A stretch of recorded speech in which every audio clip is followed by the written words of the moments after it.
Далее мы видим пометку с указанием «Спасский монастырь», построенный в XVII веке. Территория монастыря охватывала большую территорию, на которой 1915 года начали строить здание архиерейских покоев, жилой дом для высшего сана православной церкви.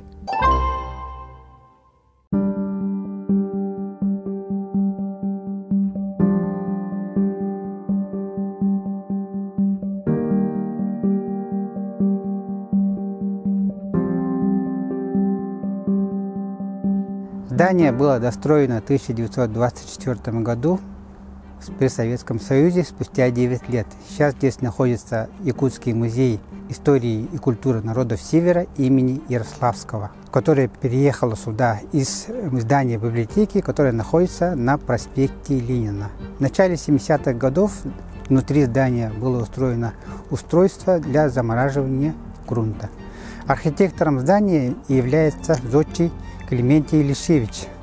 Так как все здания монастыря в советское время, кроме здания архиерейских покоев, были разрушены, то в 2012 году здание церкви монастыря было восстановлено.